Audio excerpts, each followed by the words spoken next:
We are not in these jobs to be popular. We are here to do the right thing, and I will do the right thing. We must sort this thing out. Honorable members, hapa lazima tukubaliane. We have to sort this thing out. So, Golosh, I am sorting it out. That's what we are trying to do. I wish this gentleman was cooperative in the manner in which the facts are clear to him. And as I told you, Mr. Chairman, I will bring the file to you so that you peruse it yourself and see what we are talking about.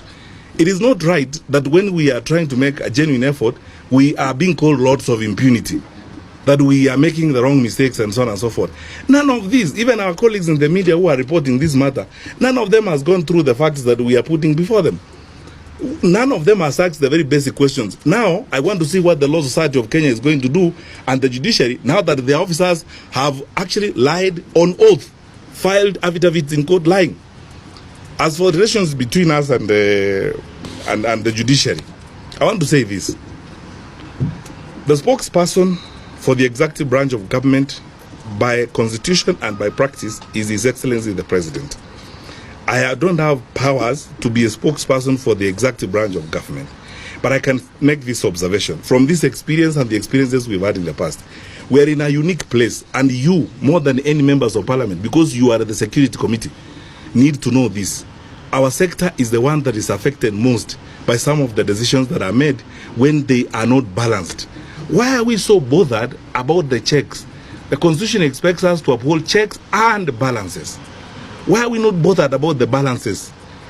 A clique of judicial officers, that's why I would not say, I would be very honest and say, this is not about the judiciary.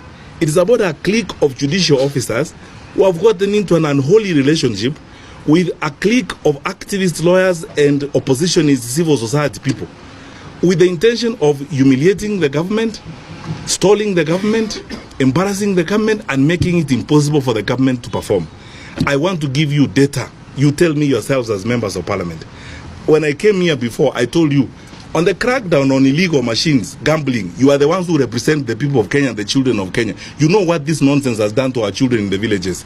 I have over 26 court orders, served all over the place. No judge, no magistrate is calm enough to say, go serve PS Kibicho, come before me, so that you argue your case. On crackdown on illicit brews, I don't know how many court orders. I've stopped the count.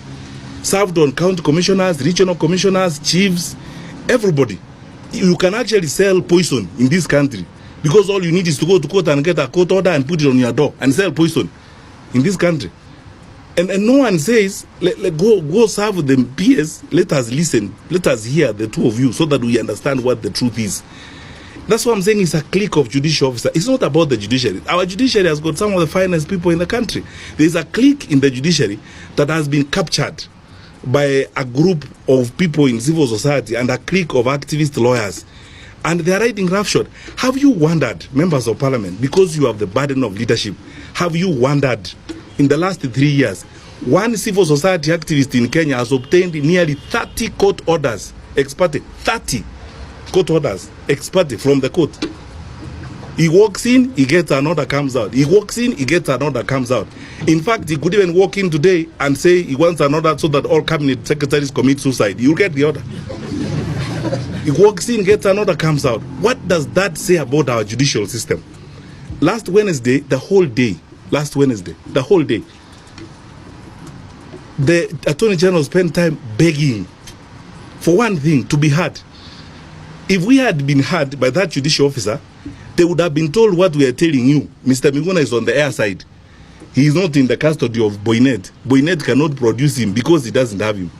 The director of immigration would have said, this guy is not held. This would have been said. Then the judicial officer proceeds to make a 36-page ruling. Just ask yourself, a 36-page ruling in 20 minutes, even if you are a paragon, isn't that evidence that there's collusion going on elsewhere and things are being brought to the judicial system to try and stall this? And then he says, when the judicial officer orders that we go to court, he says, let them come, but I will not hear them. What does that mean? What do you want us? You want us for humiliation parade, so that you can drag us by the collar through the street of public opinion. It's not an interest to resolve issues. How can you be condemned and hard? As I told you, this is not a story. Somebody should show me this is